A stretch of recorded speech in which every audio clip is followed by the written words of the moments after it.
channel, or welcome to if you're new here.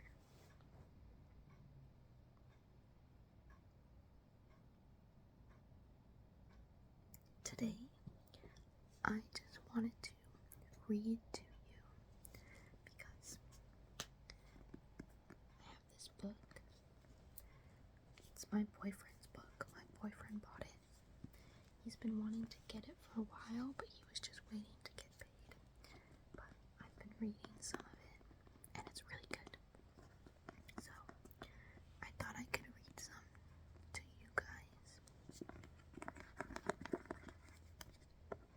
It's called Mini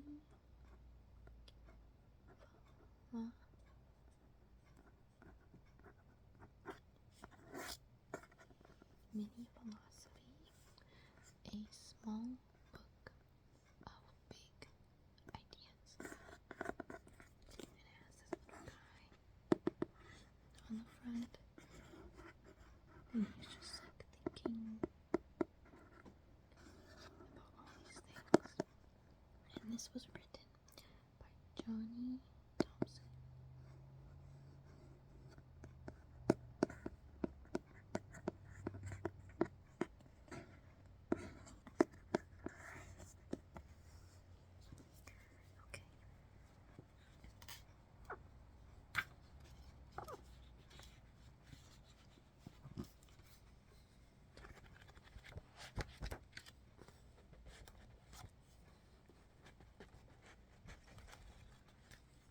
Okay, I was thinking that I would just flip to a random page and then read it to you, because each page is basically, I'll just show you.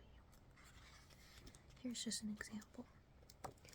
But each page looks like this, and each one basically focuses on a philosopher. This one focuses on Comte, whatever. And then it focuses on a specific philosophy that they are talking about. So it's just about individual philosophers and their individual opinions about certain things. So I thought it would be fun to just flip to a random page and read it out for you guys. So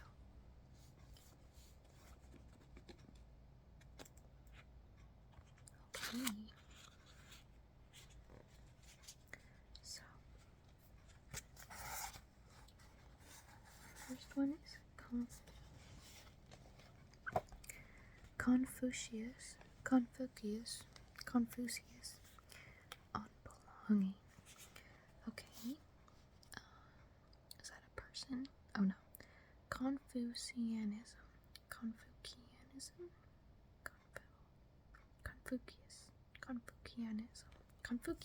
I'm just gonna call it that. I don't know if that's how you say it, but let's give it a read. Okay. Sometimes being a part of something feels good. We all like feeling we belong and enjoy the unity that comes from playing our part in the system. Humans generally like to know where they fit in society. What are the rules? How ought we to behave? What's acceptable or not? Fitting in comes naturally, not to me. Li is a core tenet of Confucianism, named after the ancient Chinese philosopher Confucius, or Confucianism. That sounds better. Confucianism is the closest you can get to secular religion. While it does not have any gods or supernatural beings per se, it has a strict social and ethical philosophy, as well as rigorously prescribed rituals. Li is one such ritual. It's often translated as proper conduct, and although it is occasionally religious in nature, it just as often applies to everyday social facing actions. Confucians believe that there is an order to the world, cosmic as well as worldly, and human fulfillment comes not only in acknowledging this, but also in acting to serve it. This order creates a whole series of relationships between people. Li encompasses all positive actions that are directed at these relationships, the community bonding behaviors. Confucianism and Eastern philosophy more generally views human nature holistically. That is to say, our identity and purpose are defined in respect to our relationship with others. The me only makes sense when combined with the daughter, the friend, the father, or the neighbor. It's not dissimilar in this aspect to Hegel on page 118.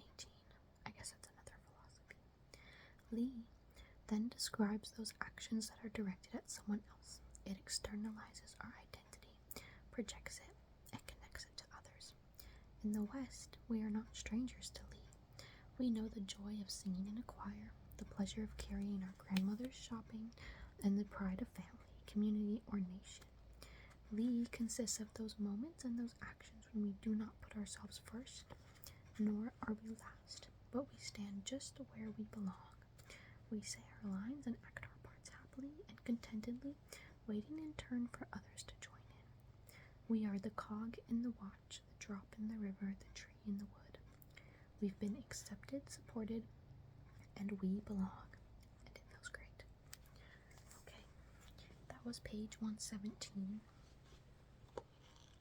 Let's do another one.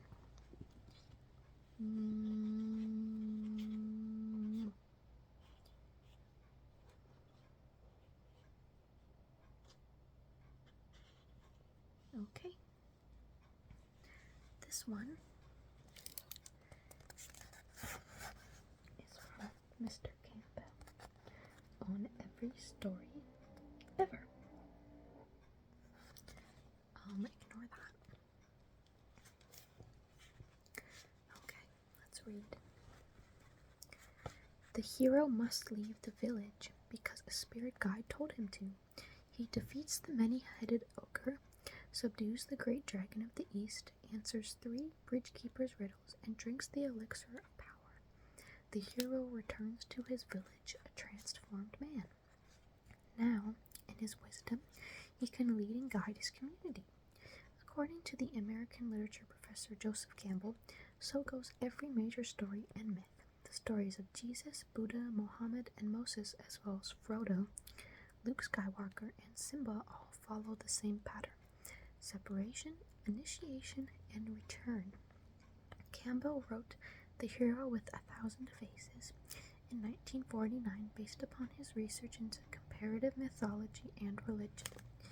After reading countless numbers of myths and classic stories, Campbell noticed that there were certain familiar themes and motives to all. Specifically, all stories follow a 3-stage structure.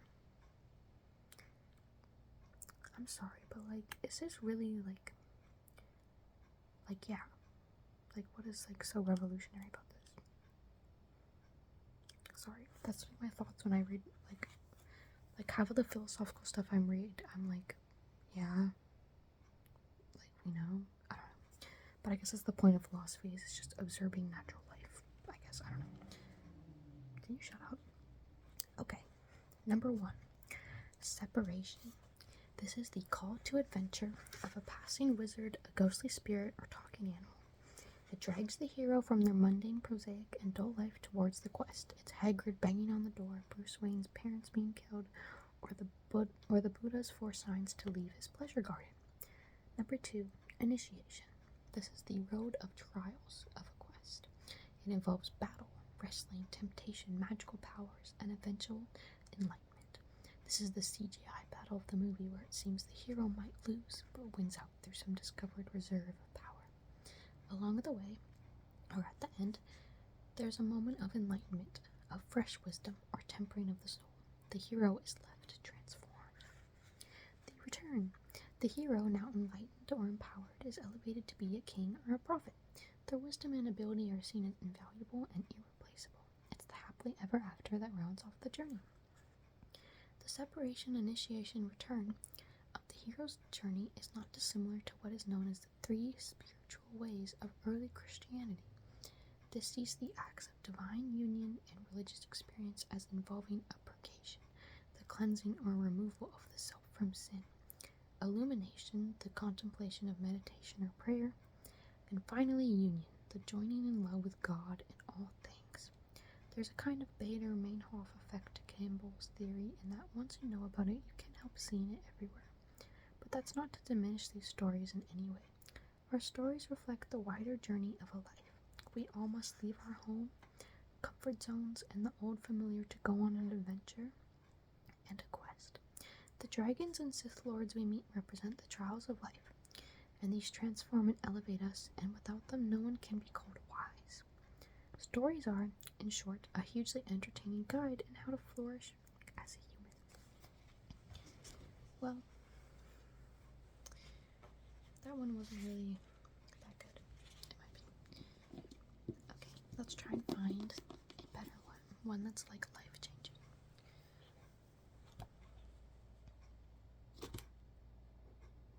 That one's also boring. Okay, this one is Aristotle on friendship. Let's see what he has to say about friendship. Why is that we message that one person about one thing, but someone else about another? How can we be best friends ever with someone at one stage of life, but then wake up one day to find they're gone? Aristotle, the philosophical overperformer, might have the answer.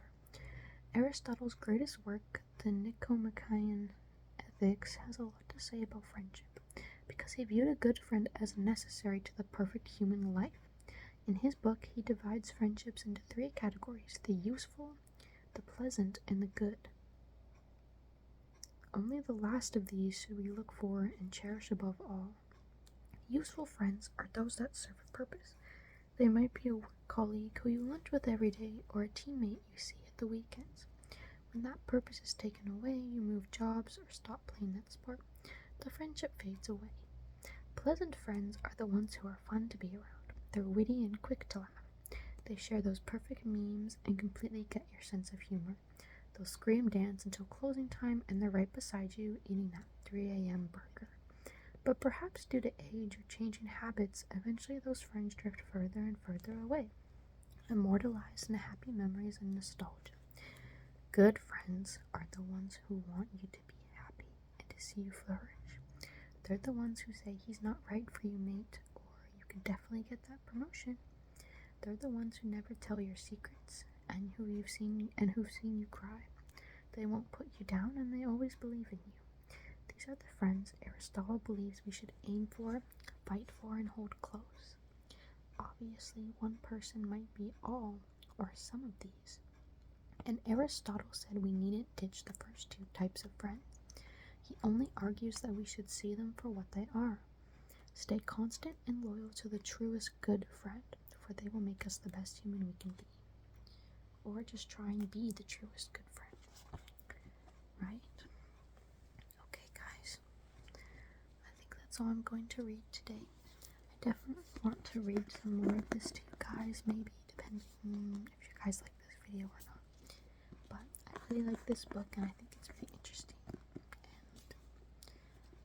And sometimes there's a good philosophy that like changes your life, and then some of them are just kind of boring and kind of like, yeah, obviously. Okay. I'll see you guys later.